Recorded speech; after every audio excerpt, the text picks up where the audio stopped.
We have along with us senior Congress leader and Thiruvananthapuram MP Dr. Shashi Tharoor.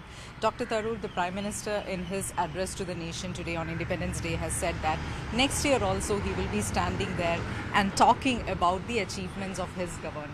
Well, I think that's going to be decided by the people of India and not by his wishes or any individual wish. The truth is that in our democracy, there are lots and lots of currents and forces at play. I understand I couldn't hear the speech because I was myself running around my constituency for the last 5 hours. But all I can say is what I understand is that he didn't touch on issues like the rising unemployment in the country, which I hear about every day from young people. They feel their job prospects are dwindling. He didn't talk about the fleeing investors from our country that unfortunately more and more every year more and more people are relocating to places like Dubai and Singapore rather than investing in this country. He didn't talk about inflation, which has affected the Aam Aadmi. He didn't talk about stagnation of salaries, non-payment of NREGA wages, which is a big issue in my state. So there are a lot of problems, and what people will base their votes on, I don't think that standing at Red Fort, the Prime Minister is going to be able to judge. In the next 6 months, there will be a number of currents in the country, and that will ultimately lead to people's deciding how to vote. As far as I'm concerned, there are real issues that affect people's daily lives. And there are also national big ticket issues on which there can be an honest difference of opinion. We believe, for example, that if Pakistan is no longer a source of a great deal of violence in India, it's partially because Pakistan has very severe problems that it didn't have some time ago. Whereas on the China border, we are seeing a situation where there are a large number of patrolling points where both countries used to patrol, which are now barred to Indian Army and Indian soldiers alone. If that's not fixed, how can we claim that our borders are secure when the Chinese have encroached on areas that both sides used to patrol and now we can't? That is not, to my mind, a definition of a secure border. So all of these questions can be asked and raised in debates. I think there will be opportunities to talk about that. On Independence Day, I don't want to play politics. We all want the country to do better. We all want the country to flourish, and we all want the country people, the citizens of India, to have something to celebrate every August 15th. That is the government's responsibility. We elect a government to improve our lives also. Not just to keep the country safe, which is important, not just to keep the country and make it more prosperous, which is important, and more influential on the world stage, which the Prime Minister has always set great store by, but also to make the lives of individual Indians better.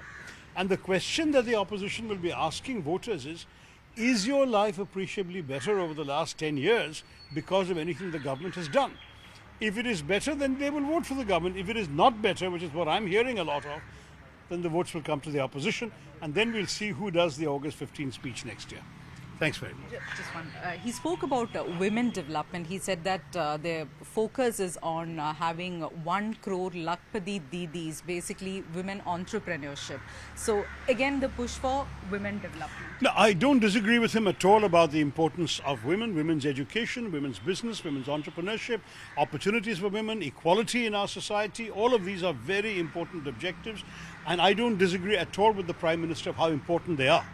But I worry about the way in which they've been implemented. I mean, we have Beti Bachao, Beti Padhao, and yet we see the way Betis are being treated around the country, the horrendous number of incidents of violence against women, most recently and shockingly in Manipur. These are also examples how women are really being treated. So slogans alone and good intentions alone are not enough. We need tough action against those who abuse women. We need tough action against violence and rape and other kinds of horrors that are being inflicted upon women. And we need good promotional possibilities for women to be able to stand on their own feet, run their own businesses and so on. So the diagnosis is fine, the prescription is fine, but the medicine has to work and you have to administer the medicine properly. That is something we don't believe the government has done yet.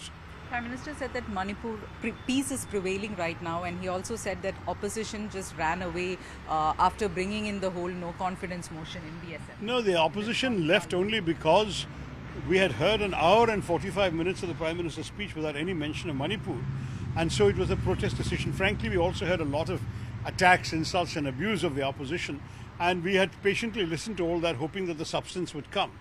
After 1 hour 45 minutes, when there was no substance, many of the opposition leaders looked at each other and said, why are we sitting here listening to this? And they all got up, and so the rest of the opposition followed.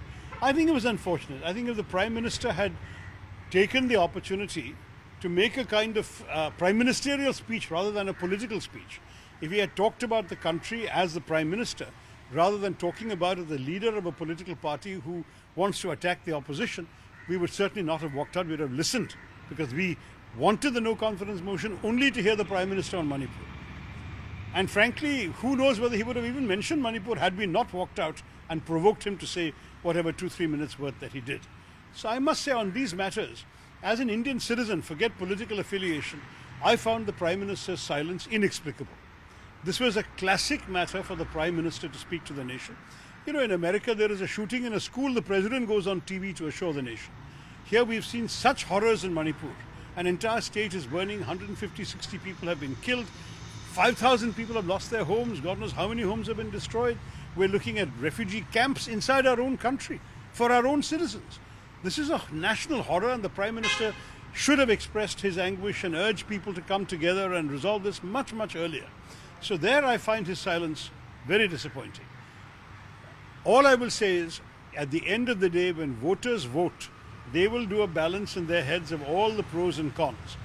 Understandably, the Prime Minister wants to focus on reasons why he should be back next year. And we want to focus on the reasons why he should not be back next year. But that's not the issue. The issue is what is good for the people of India. Let the people of India decide when the next election comes around in a few months' time, and we'll see what their wishes are. Their wishes will determine the future of our country. Thank you so Thanks, much. madam.